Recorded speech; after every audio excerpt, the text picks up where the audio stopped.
кінці березня лелеки традиційно повертаються до Київської області, щоб створити сім'ї та виростити пташенят. Цього року через бойові дії та сильні обстріли шлях додому затягнувся. Лелеки прилетіли лише на початку квітня, коли територію їхніх гніздувань звільнили від російських військ.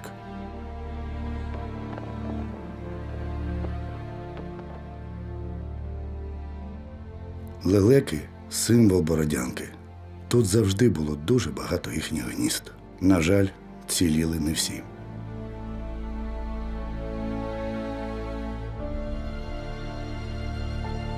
У центрі Бородянки зруйновано майже усі будинки, та одне велике старе лелече гніздо дивом ціліло.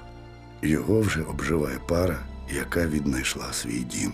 Та більшості мешканців вулиці Центральної вже немає куди повертатися. Ось наша машина стоїть, розбита повністю. Це наш під'їзд, перший етаж у нас. 3 вікна, всі побиті є повністю. І там, з тої сторони, теж це є. Побите сквозняк, в хаті не можна знаходитися. Сквозняком клейонку тут зриває, знаходитися там не можна. Чоловіка осколком раненого. Голову розбило, зараз зовсім голова деформірована. Але, слава Богу, живий остався. Ну тут не можна знаходитися. Я зайшла, наривілася в цій хаті, де йду до людей, які мене приютили. Ну це таке, що? Страшне і сумне. Саме на Центральній стоїть розстріляний росіянами Шевченко. Навпроти – зруйновані авіабомбами багатоповерхівки. Завали заживо поховали людей, що рятувалися від обстрілів у підвалах.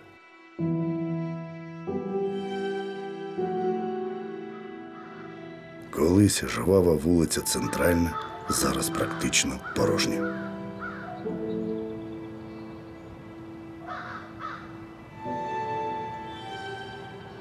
Людно тільки біля школи, яка вціліла лише тому, що під час окупації там був штаб рашистів. Волонтерське об'єднання «Незламні» другий день поспіль допомагає прибирати після господарювання окупантів. Понад 800 людей із Мотовилівки, Фастова, Борової та інших навколишніх сіл, де не було окупації, об'єднались і допомагають відновлювати Бородянку. Це за покликом. Тобто тут немає ніякої нематеріальної зацікавленості, немає ніякого примушення. Це добровільно все. І, знаєте, не кожна людина може прибирати після орків те, що вони залишили, тому що вони тут їли, а тут гадили. Це дуже, і мати якийсь цей. Але люди засучили рукава, розуміють, що це треба виконати. Ну, вони рили тут окопи, окопувались, тут вони були. Вон, бачите, на машині написана буква «В». Вони, мабуть, забирали просто машини і писали букву «В», і їх просто використовували для переїздок. Все знищено. Під ногами гільзи трапляються і невідстріляні патрони. Несподівано Валентина Миколаївна щось помічає. Вона дружина військового, тому знає, як виглядає бойова граната.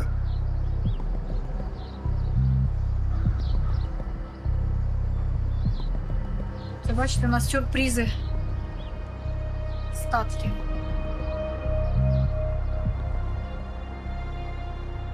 Колега Валентини Миколаївни приводить військового, щоб той оцінив небезпеку знахідки.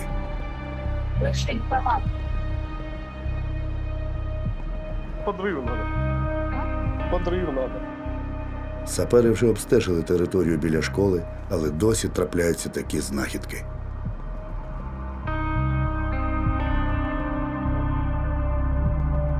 Невідомо, коли рідна школа знову стане безпечною для своїх учнів.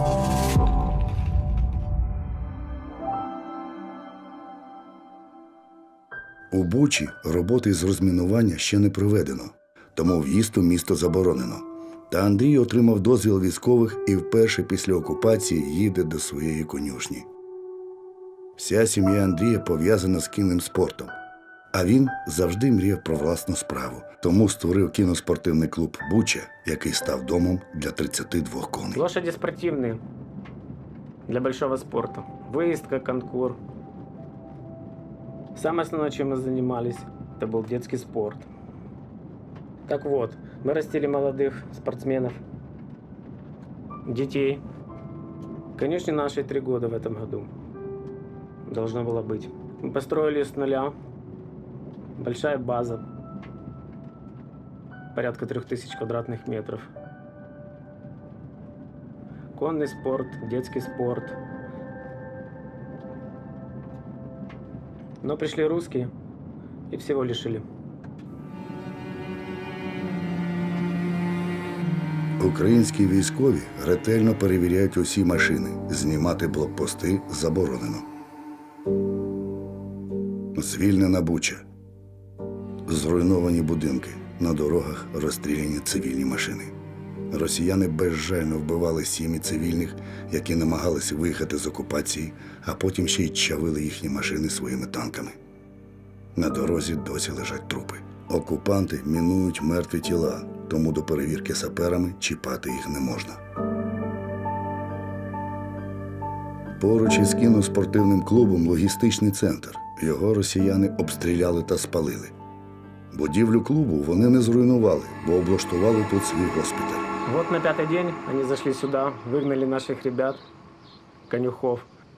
Вот перед этим хорошенько обстреляли всю эту территорию, выбили двери, вот эти вот, и зашли, начали заносить сюда раненых. З першого дня війни навколо точилися запеклі бої. Вивести коней під обстрілами було неможливо. А відколи приміщення клубу зайняли росіяни, доступу до тварин взагалі не було.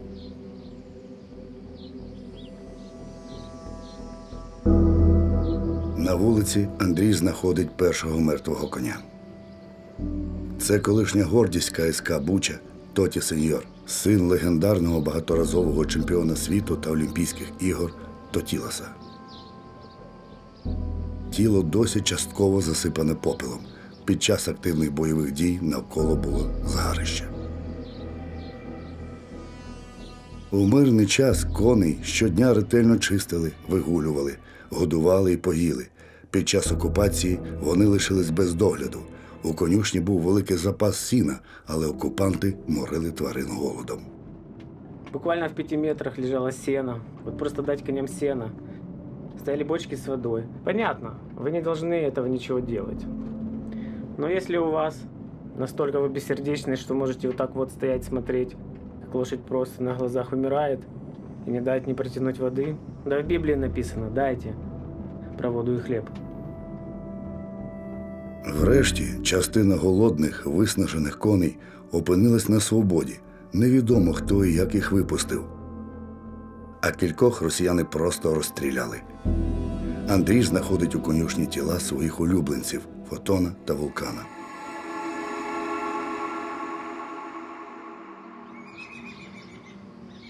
Конюх Валерій зібрав по навколишніх селищах коней, яким вдалося вижити.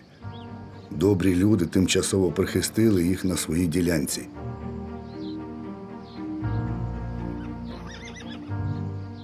Коні не можуть повернутися до свого розгромленого дому.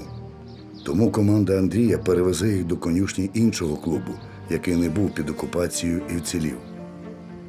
Коням необхідна тривала реабілітація. Невідомо, чи зможуть вони колись відновити спортивну кар'єру. На жаль, через декілька днів ми дізналися, що кінь-пломбір помер. Причина – виснаження та стрес, пережитий під час окупації. Ветеринари не змогли допомогти.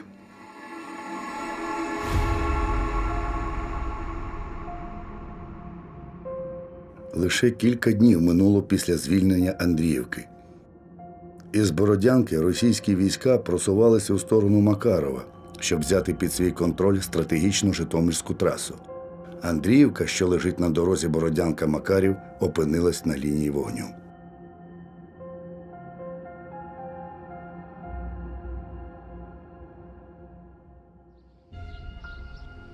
Ніна наводить порядок перед своїм подвір'ям. Вона лише вчора повернулася додому.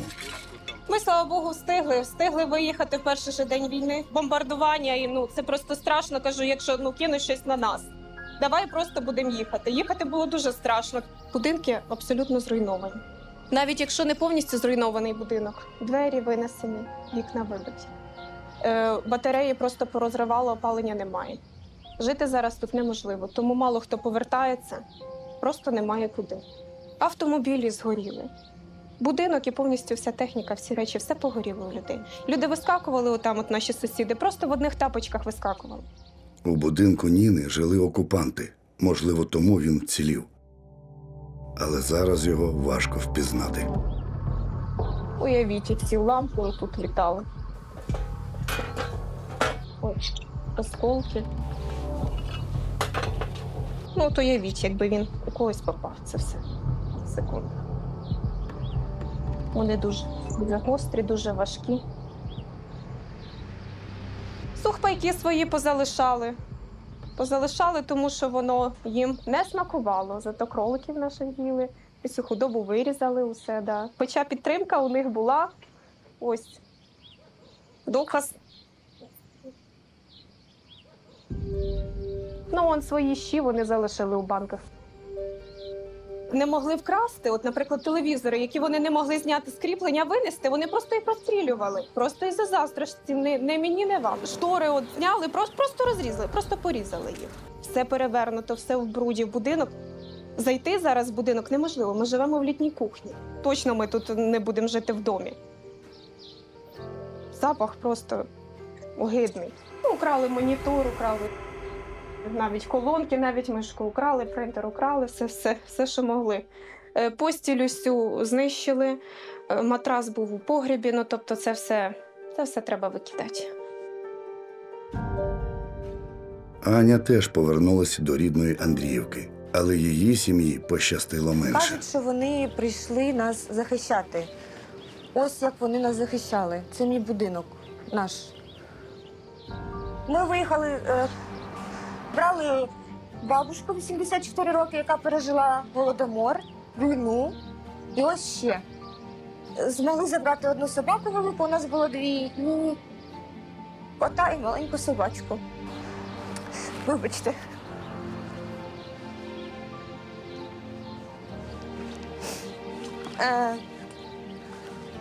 Це було наше подвір'я. В цьому будинку ми жили. Не можу сказати вам, що я щось впізнаю зараз з цього, бо нічого немає, що я знала б. Тут нічого не лишилося вже від нашого життя. Життя, слава Богу, у нас сохранилося, але щоб жити, де? У мене сім'я, у нас 8 чоловік. І ми не знаємо, куди нам йти. Оце у нас було крильцо, такий вход в дом, наче парадний. І він був повністю з бетону. І це так прилетіло сюди, що знесло повністю крильцо, яке з бетону, яке тяжоле, велике. І це був вхід в дім. Ось. А це рози у нас. Ще рози залишились, ростуть. І вони живі.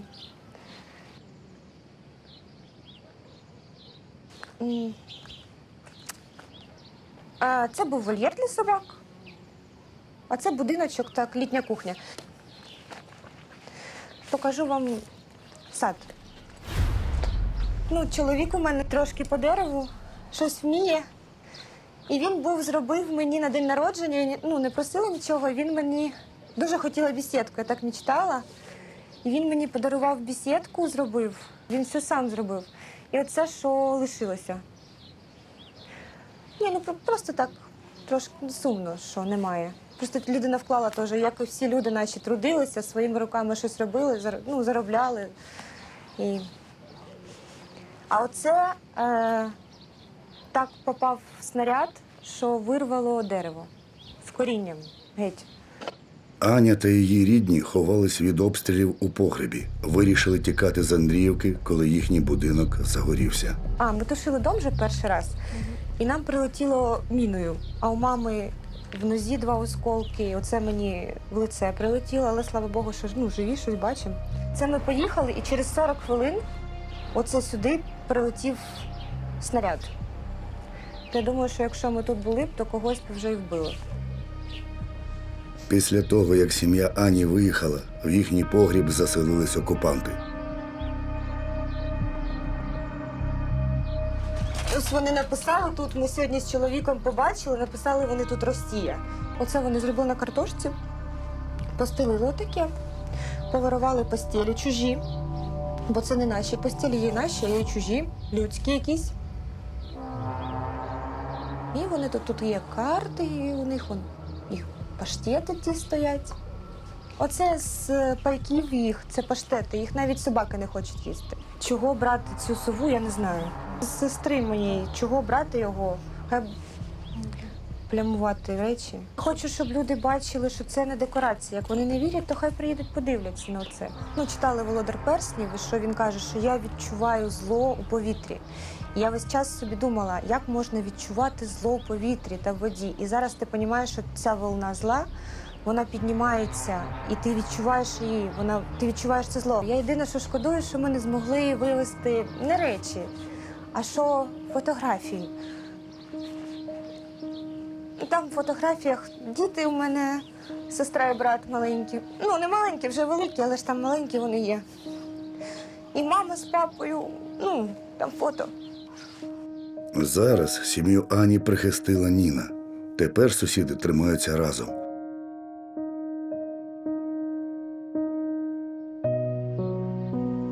Навіть хоч тут руїни, ми звідси не підемо. Це наша земля, це мій дім. Мені немає куди йти, я не буду виїжджати звідси нікуди. Ми піднімемо все з руїн, ми сильний народ. Ми завжди були незалежні, і ми ними будемо завжди. Вони ніколи нас не спорять. Ми впадемо на коліна, але тільки коли ми будемо плакати за своїми воїнами, своїми солдатами, своїми односельчанами. Перед ними ми на коліна ніколи не впадемо. Ніколи.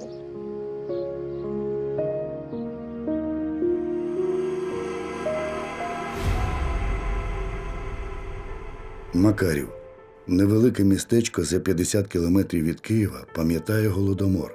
Геноцид українців, який радянська влада здійснила на початку ХХ століття. Зараз російські солдати знову прийшли вбивати і руйнувати.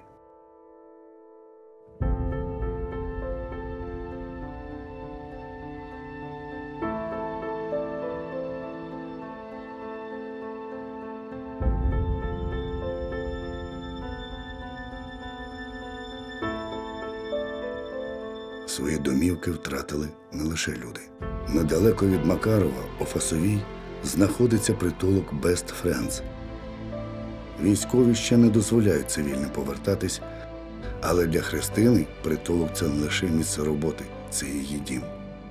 Рік я вела сторінку притулку, а тоді перший раз приїхала в притулок. Ревіла цілий день, потім приїхала ще раз. А третім разом я вже переїхала з речами. Я в цьому притулку вже 4 роки. З моїм теперішнім чоловіком я познайомилася рік назад в притулку. Він приїхав на роботу, він дуже любить тварин. І вже почали разом. А то теж дуже багато зробили, було дуже багато планів. В районі тільки розпочали розмінування. В лісі ще ховаються диверсійні групи і окремі ворожі солдати. Тому Христину супроводжують солдати тероборони. Позавчора корову привезли їм ціліком. Попала під обстріл, її солдати дострелили.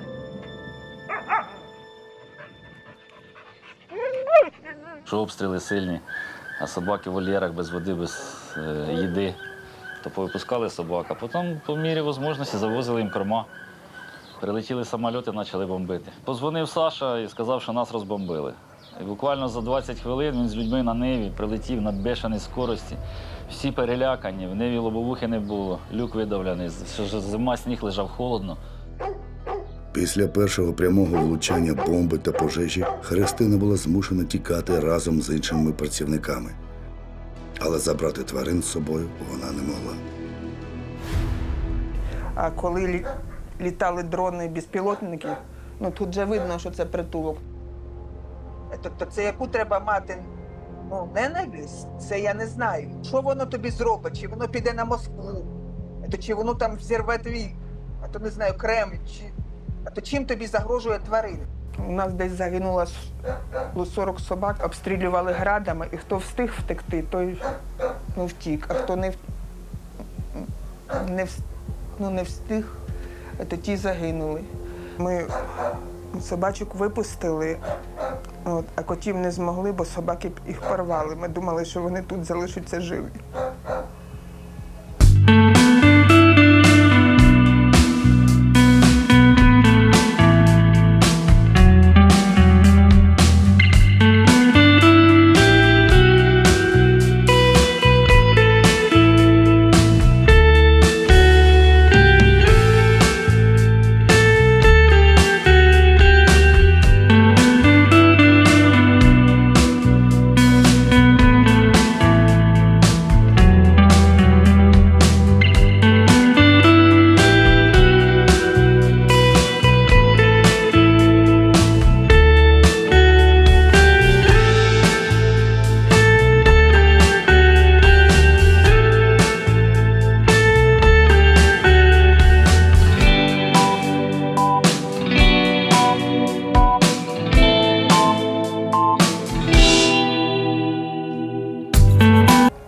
поїхали на Польщу.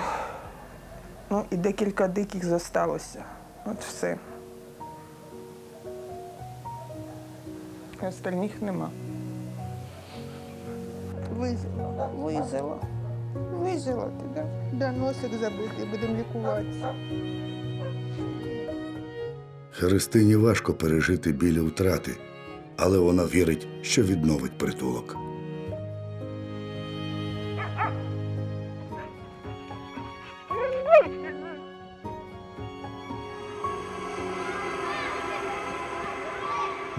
Під час окупації Олена з дітьми виїхала із селища Бабинці до родичів у Житомирській області. Рашисти оточили селище своїми укріпленими позиціями.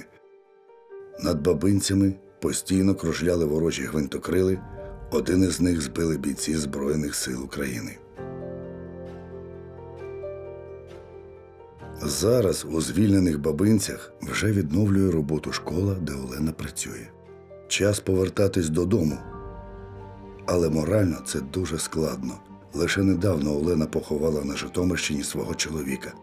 Сергій загинув як герой, захищаючи Ірпінь. Як бути далі, взагалі я не розумію, тому що ми чекали у матері, що він повернеться за нами.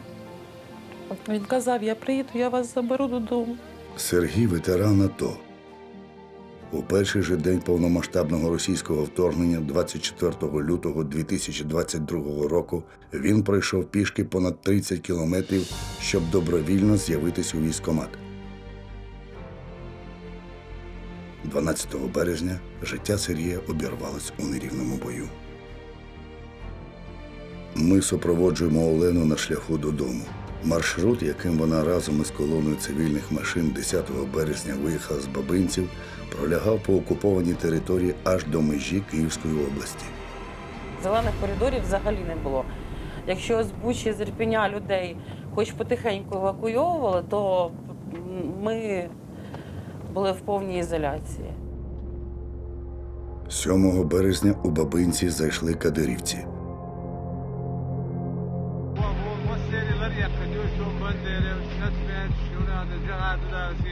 Підійшов, я так розумію, старший з цих кадирівців, такий з бородою. Він мене питає, а де ваш чоловік?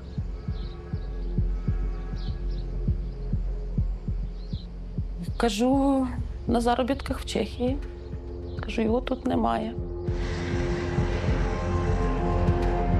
Я зрозуміла, що мені потрібно виїжджати, тому що, не дай Бог, хтось скаже, або десь знайдуть якісь документи, що в мене чоловік військовий, це може загрожувати мені і моїм дітям. У Ставищі Олена просить нас зупинитись. Тут стояв перший український блокпост. Це було перше місце, де ми побачили наших військових. Ми дуже зраділи. Ми почали відкривати вікна, казати їм дякую, махати їм. Перше, що я запитала в дітей, що вам купити. Вони завжди мені говорили, мама, купи нам цукерку, або якусь машинку, або ще щось. А тут вони сказали, мама, купи нам хліба. Далі починається територія, яка була захоплена російськими військами. Ліс досі замінований. Мирні люди проїжджали тут під прицілами ворожих солдатів та техніки. Кожен діяв на свій страх і ризик, не знаючи, чи залишиться живим. Стояли декілька розстріляних машин з надписами «Діти», з білими прапорами. Тіл ми не бачили. Біля однієї машини були плями крові. Що з людьми сталося, ми не знаємо, можемо тільки здогадуватися. А наша колона 10 числа виїхала взагалі без пошкоджень. Тобто це була єдина колона, яка проїхала без обстрілів, а всі колони, які їхали до нас і після нас, вони зазнали обстрілів. Олена показує нам місце, де у центрі села Дмитрівка на дорозі стояв великий ворожий блокпост.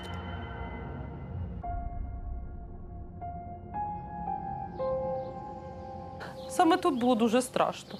При в'їзді стояв танк. Бачите, він навіть не дивився, куди він їде. Він збив ворота, він заїхав до людей в двір. Тут нас обшукували. як ви можете побачити, забирали всі засоби, на які можна було зафіксувати злочини, і військові, і пересування техніки військової, це і телефони, і планшети, і ноутбуки. І прямо при нас їх розбивали.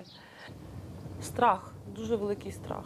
Ми вже були тижня з два у безпечному місці, у бабусі в селі. І молодший син якось зранку будить мене і каже: мама, вставай, танки їдуть. А це дідусь трактора завів. У Бабинцях спокійно. Будинок зустрічає Олену квітами. На подвір'ї дітей чекають іграшки та домашні улюбленці, яких підгодовували сусіди. Та рідний дім вже ніколи не буде таким, як раніше. Тому що цей будинок ми з чоловіком купували вдвох. І кожний куточок нагадує про нього. Як дітки будуть рости, вони навіть не запам'ятають свого батька, тому що вони дуже маленькі. Не знаю, як жити далі. І взагалі, чи зможу я жити далі в цьому будинку. Ця клята війна зруйнувала наше життя.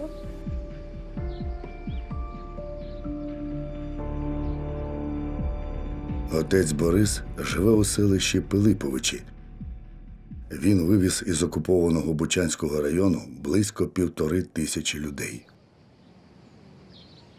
Це було дуже болісно. Це люди, які роз'їжджалися по всій Європі. Я розумів, що вони будуть їхати і далі, в Західну Європу, шукати собі спасіння. І велика частина з них вже може ніколи не повернутися в село.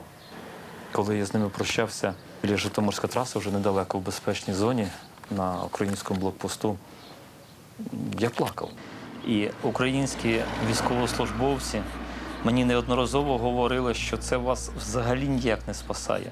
Стільки розстріляних машин з табличками «Діти», стільки розстріляних машин з білими прапорами. Це були різні автомобілі, легкові, і буси, і пасажирські буси, і вантажні буси, де люди просто на підлозі сиділи. Інколи я відкриваю двері буса, а там 20 чоловік. Колона, яка виїжджала з Пилипович, доповнювалася ще додатковою колоною, яка формувалася в Клавдіво.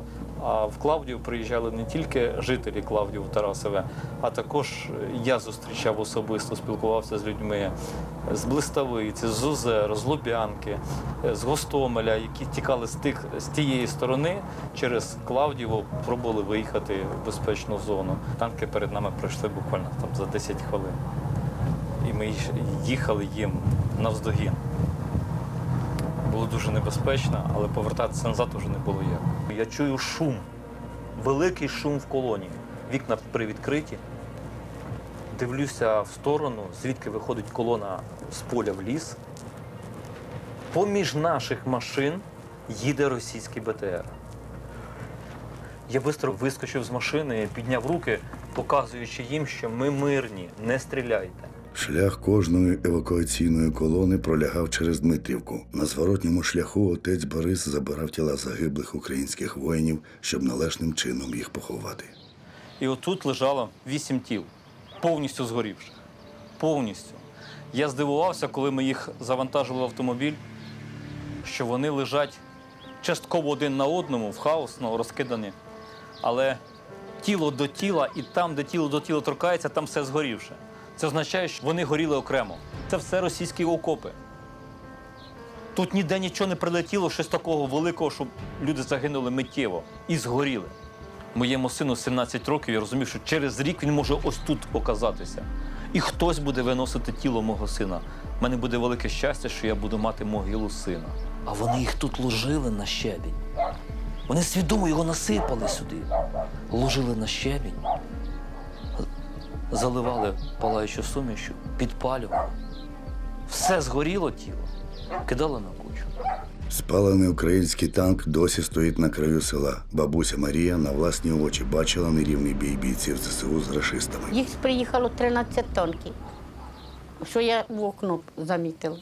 Наші українці були в Озірці, і він сюди як заскочив ношей, то він зразу туди рвонув і до магазину. Він там побив багато. Тоді сюдою.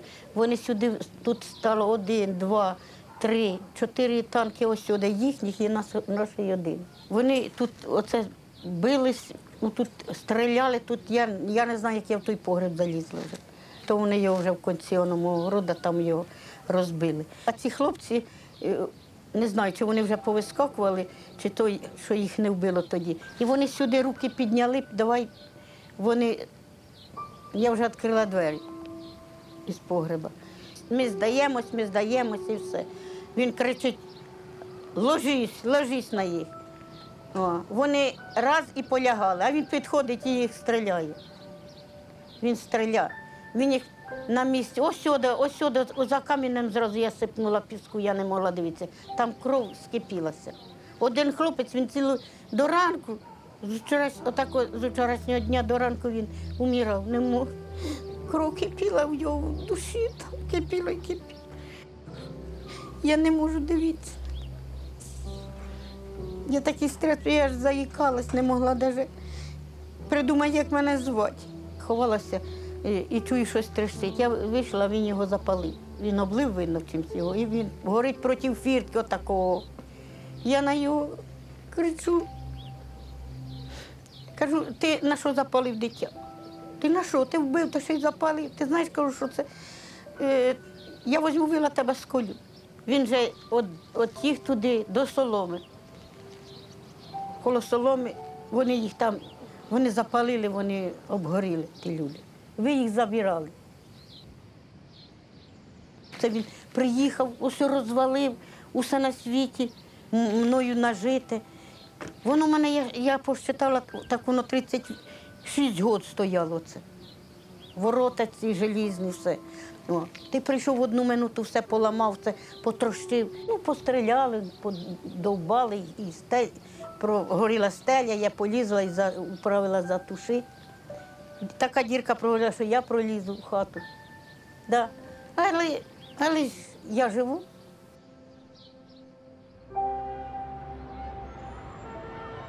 Останні 20 років Ірпінь, передмістя Києва, стрімко розбудовувався. Життя у зеленій зоні було комфортним та затишним. Зараз Ірпінь не впізнати. Під час бойових дій більшість будинків так сильно пошкоджено, що вони більше не придатні для життя. Юрій повернувся в Ірпінь 1 квітня. Щойно місто було звільнено, не чекаючи дозволу саперів. Його однокімнатна квартира у новобудові на вулиці Варшавській на останньому 5-му поверсі. Ворожий снаряд поцілив у дах будинку. Почалась пожежа, але пішов дощ, який зупинив вогонь.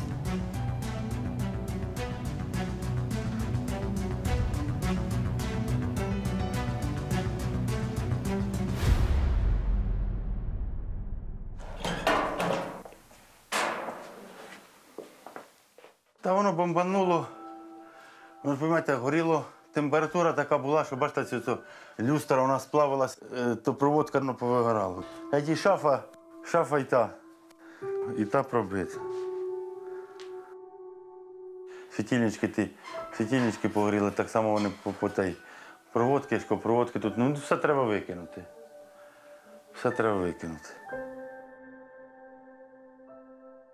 Лежали тут, будемо казати, шльопанці резинові, згоріли, сплавилися. Все температура така йшла. Я взяв кредит на цю квартиру в 16-му році. Ще мені залишилося платити, зараз 22-й, 4 роки ще мені прийдеться платити за цю квартиру кредит. Я тут живу, а дочка будемо рядом біля мене. Попала теж в квартиру, міна, і розірвала там квартиру. І там 50 квадратів дірка. 2 квартири, і всі побиті, і підвал згорів.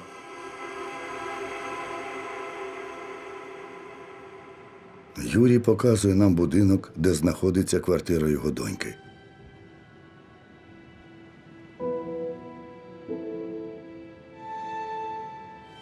Це, бачите, це так виривали двері. Так, ось, бачите, це вам чим виламували двері. Мародьорили по будинках, Забирали телевізори, ноутбуки, стиральні машинки. 5 етажів, по 3 квартири, 15 квартир. Це тільки в одному під'їзді. А тут, будемо казати, будинків 4 будинки. Всі двері до одного були зірвані отаким ломом. Перша ракета попала в цей будинок, то вікна повибивали обстрілом, а тут вони, будемо казати, жили. Кажуть, навіть, будемо казали, люди, тут якийсь типа полковник жив. На другому етажі був полковник, був штаб його. При командирах оце таке робили. Люди приїхали в квартиру, ставили двері, знайшли 2 ящики гранат, 2 ящики взривчатки. Так вони залишили в квартирі і пішли звідти. Так, ну дивіться, це що вони наробили. За 2 неділі це дикі люди, орда. Ну тут можете знімати міжкомнатні двері. Вони тобі нічого не мішали, ті міжкомнатні двері. Вони побиті, просто тупо поломані. Тупо поломані. Ну, дикі люди.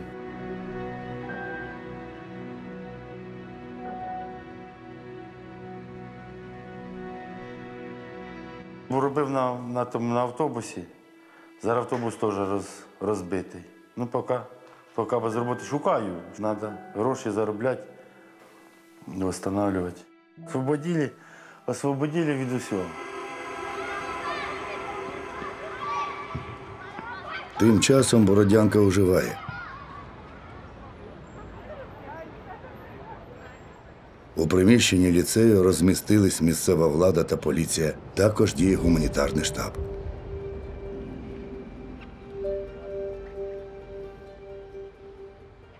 В окремій кімнаті працюють психологи.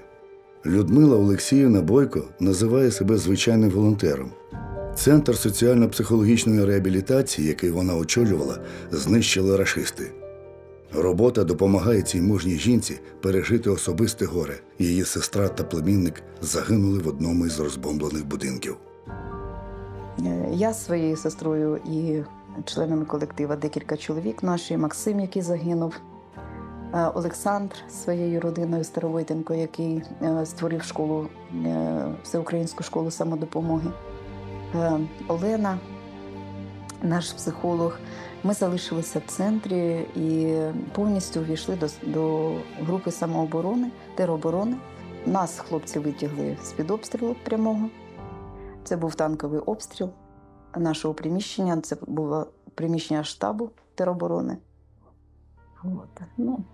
Кожен з нас знайшов своє місце. Загинув Максим. Олена загинула вдома під камінням будинку. Я залишилась жива і практично жодного її секунди не була поза Бородянкою. Жити вдома ми не змогли. Квартира розбита, будинок у мамин розбитий, маленький будиночок такий сільський.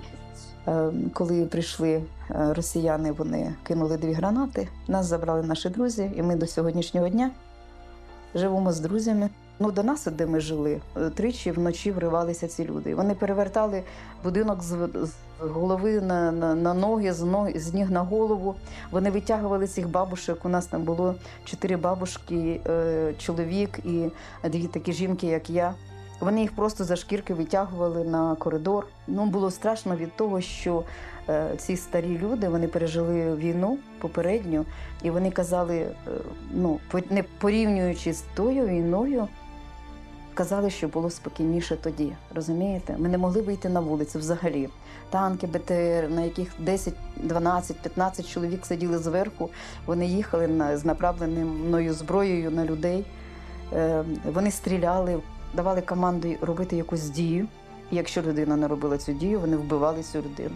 Просто вбивали на місці. Страшний час, який не знаєш, як почати завтрашній день. Я вам правду кажу. От прилазиш додому, не приходиш, прилазиш додому вечором, пізно, ранком, кажу, заберіть мене о 9. А тоді дзвоню, бо вже в 8 годин я вже по стойці смірно стою, не спим. Не можеш їсти, не можеш говорити нормально. Став якимось таким, знаєте, як будто цементний блок. Стріляли по будинках. У нас дуже багато людей загинуло під обломками цих будинків. Сім'ями. І зараз найстрашніше ми не можемо їх похоронити, бо нема що хоронити. І від родини залишається отака купка попілу. Все.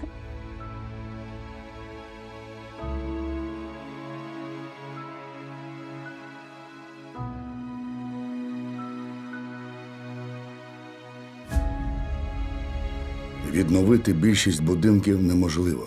Але мешканці Центральної вже отримали комфортне і сучасне тимчасове житло. Польський уряд зголосився на наше прохання безкоштовно передати такого типу тимчасові містечка для розселення. Тобто це кожне містечко вміщує 352 особи, і ми вже почали сюди їх поселяти.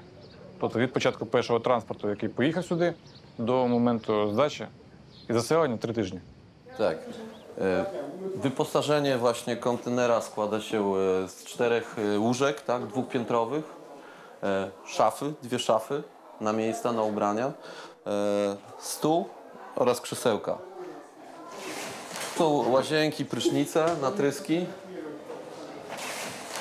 Każdy może skorzystać. Tu są toalety.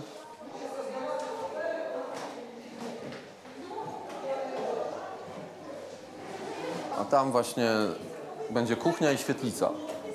Tu jest strefa kuchenna, tutaj jest świetlica, później pewnie jeszcze zawiśnie telewizor, żeby można było właśnie korzystać, tak, czy posiedzieć, pograć, jakieś zabawy dla dzieci czy dla ludzi.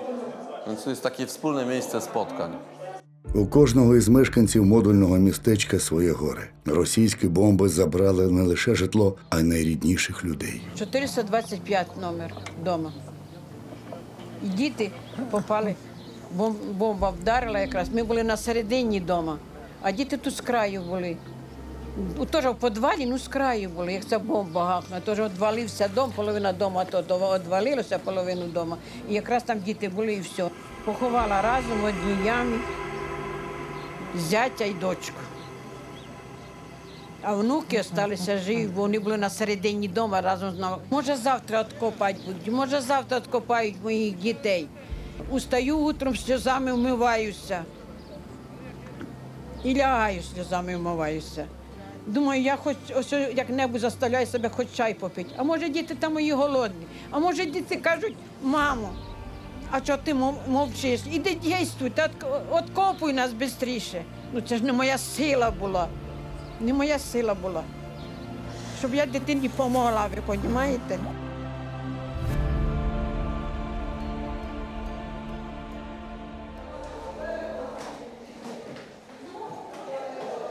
В одній з кімнат житимуть колишні сусідки, будинок яких на Центральній повністю знищено. Не вірять внуки, що до мене не можна приїхати було на Пасху. Ми поїдемо до тебе на Пасху. Кажу, пожалуйста, двері відкриті. А вони кажуть, у нас ключі є. А я кажу, там ключів не треба. Заходьте, приїжджайте, йдіть, там вас ожидає. Хто вас ожидає? Кажу, кучка попелу залишилася із моєї квартири. Центральна 306. Наш будинок зразу пошкодили, стріляли з танка. Почав пожар із 4-го поверха. Танки заїхали. Сусідка позвала, і ми побігли у підвал. Як ми забігли в підвал, і танки понад нашим домом їхали, і з танку стріляли по всіх вікнах. Відкриваю свою хату, забігаю, а воно все трещить. Думаю, зараз щось ухвачу, бо я ж нічого не встигла взяти із собою. Думаю, поки я буду щось брати, до мене привалить, мені вже нічого не треба. Думаю, вже що буде всім, та й мені вже. Я вискочила, бо думаю, що й привалить. Навірно, десь часов 9-8 було. Да. Ми були, нас багато там у підвалі. Весь дом були люди. Я почула самоліт. Я поняла, що він дуже низько йде, дуже низько. Я думала, він над... І я схватилася, стала там такі бетонні, наче підпорки в тому підвалі, така товста. Я стала за ту підпорку, схватилася. 3 секунди пройшло і удар. Я не чула, осліпла, я взагалі нічого не бачила. Піднялася пилюка. Усі люди очі, там свічки позапалювали, бо там світу не було. Я не знала, чи в наш дом вдарило, чи рядом, чи не знала. Ми ждали, поки це він потім ще раз круг зробив і ще десь скинув бомби. Ми дождалися і вийшли. Дивимося, наш дом уже і ця сторона, не тільки від дороги, і з двора горить, і напроти у домі нема 2 під'їзди. Просто нема. І чутно крик людей. Там живі люди. Там було так завалено, що треба було підняти плиту. Підняти плиту, це треба кран.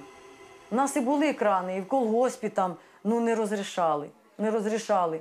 Навіть люди ходили, щоб воду дати, не розрішали, скажуть, що зараз будемо стріляти з автоматами, вони вже зайшли в Бородянку і все. Це кошмар. Це я той взрив самоліта, я колись боялась пістолета, тоді автомати, як стріляли, тоді танки, тоді не то, що привик, а вже знав. Самоліти – це дуже страшно.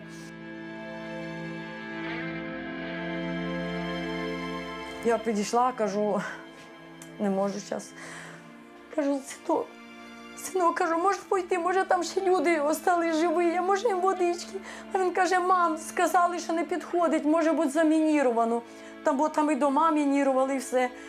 І я кажу, там люди другі підійшли, кажуть, ні, тут уже нема нікого. Ми відзивали, їх уже нема живих. Трупний запах, там він стояв. І через 2 неділі, по-моєму, померли ті, що теж в 9-етажках, люди померли. Просто не дали підняти і визволити їх оттуда.